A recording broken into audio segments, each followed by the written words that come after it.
Ikaze nanone kuri The Boss Papa nkuko mubimenyereye kuri The Boss Papa imiziki bihari ku bwinshi ndetse n'ikiganiro igikosi tutibagiwe abakunzi ba Ruhago nkuko mubimenyereye rero mu gikosi tugaruka cyane ku bana baririrwa muri Tsinda Batsinde Football Academy. Reka nizere ko mwari mumeze neza, hanyuma uyu munsi mbafitiye amakuru menshi cyane guys. Abantu mu bettinga mugane Forza Bet ifite odds ziri hejuru kandi ukabona cash out ku buryo bworoshye.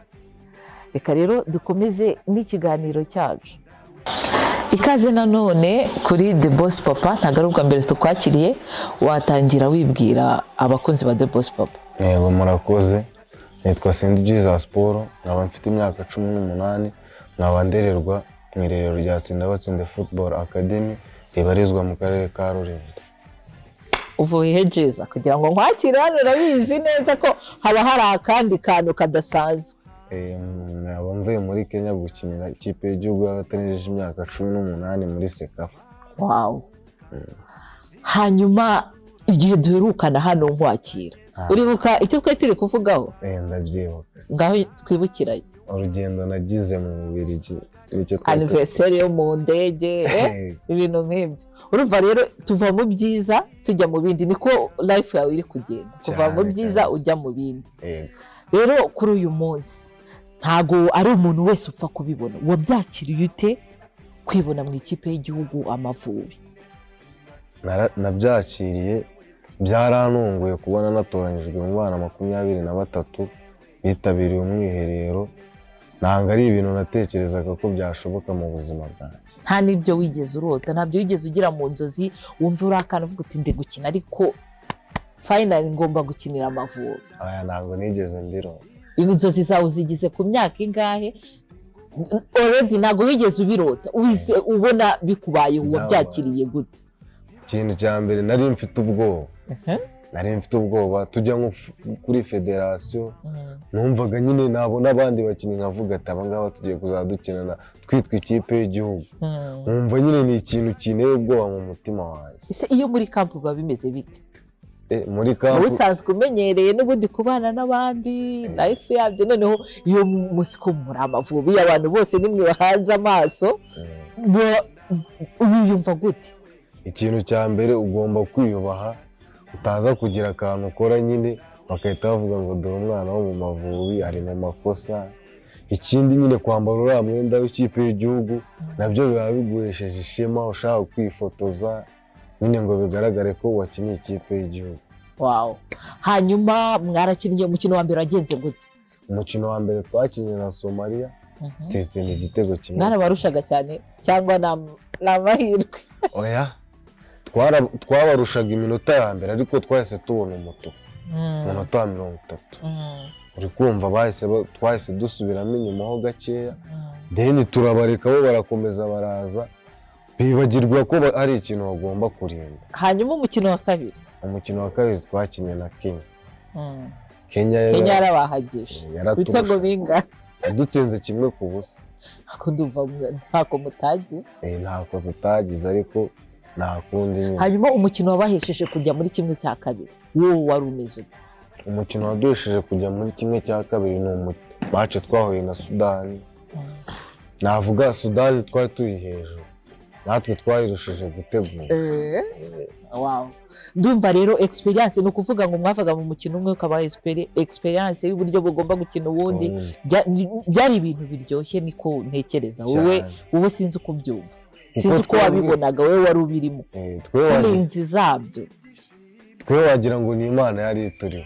Twe twajyaga gukina n'ikipe twarangije kureba mu kibuga iri gukina, twe twabanzagamo yikahita ikurikira ejo ariyo tuzakina. Hanyuma ikintu ntabashije kumva neza, ni gute mutabashije no kugira umwanya wa gatatu? Umwanya wa gatatu ikintu cyabayeho nuko twahuye n'ikipe nayo ikomeye. Tanzania yo yari ku rundi rwego zirusha irindi tsinda twari turimo, niyo yari ikomeye. Niyo mpamvu twahuye nayo, kandi nayo urumva nayo yashakaga umwanya wa gatatu. Imana rero twakira ibyo yaduhaye. Reka tubishimire Imana. Ubutaha ni experience.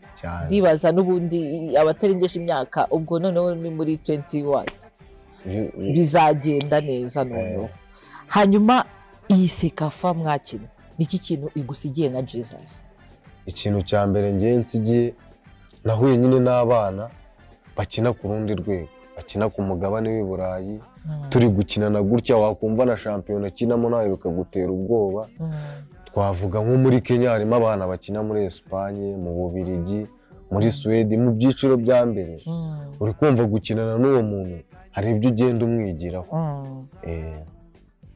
Hanyuma rero nkuko wagiye ubivuga wabonaga bakina hanze bagira gute, ikinyuranyo kinini cyane kirimo dukomereje aho ngaho wabonaga ari ikihe urebye ikipe yanyu, imikinire yanyu hamwe n'abandi muri guhura, ikinyuranyo wabonaga kirimo cyane ikihe? Ikinyuranyo wabonaga kirimo nuko izindi kipe wabonaga ko zimenyeranye. Ikindi ese ubireba gute? Nibyo babaganiriza cyangwa ubireba gutya amaso tubibona mu kibuga nawe uri kubireba tubibona kuko hari nka muvumo umuntu akora wa wundi atanabyitayeho, ariko nyine wabizi ko ngo yayikoze ugashanga muhaye nka boro mwese mutabitekereza. Ukabona ko ikindi baturushije imikino myinshi mu maguru. Twe twagiye hari tumaje gukina nk'imikino 3 ya gishuti, ariko urumva bamaze muri kamp amezi 2 shaka kuba barakinye imikino ya gishuti nk'icumi cya 15. Dukomereje kuri icyo ngicyo twari turi kubivugaho, hanyuma wumva ku busabe bwawe ari nk'iki cyakorwa kugira ngo ikipe y'u Rwanda Amavubi ku nzego izo arizo zose, niki kintu bakora kugira ngo babashe kuba nabo baba muri za ekipe zitwara ibikombe? Ikintu ikipe y'igihugu y'u Rwanda yacu yakora ni ugushaka igihe kinini, bagaha igihe umutoza uzatoza iyo kipe akamarana n'abakinnyi igihe akabamenya nyine ati uyu nguyu akina ibi ngibi yamfasha gutya. Ikindi ni ugushaka imikino ya gishuti nka kuriya nyine tugakina n'amakipe mu Rwanda y'ibyiciro bya mbere, tugakina ndetse n'ibindi bihugu nabo bakaba badushakira umukino wa gishuti n'Abagande n'Abanyakenya, natwe nyine bikatuzamuramo icyizere nk'abakinnyi. Niki kintu wabwira abaduteza amatwi mbere yuko nawe dusoza ikiganiro? Murakoze. Ikintu nabwira abaduteza amatwi ni uko nshimira byihariye Minisiteri ya Siporo ndetse na Ferwafa badahwema kudutekerezaho ndetse no kudufasha mu buzima busanzwe.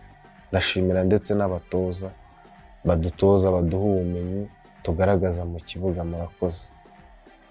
Urakoze cyane, ugira umunsi mwiza. Nawe ugira umunsi mwiza. Tubashimire mwebwe mwese twabanye muri iki kiganiro. Ikiganiro Igikosi nakagaruka, hanyuma reka mbabwire ngo muhahe muronke mugire umunsi mwiza.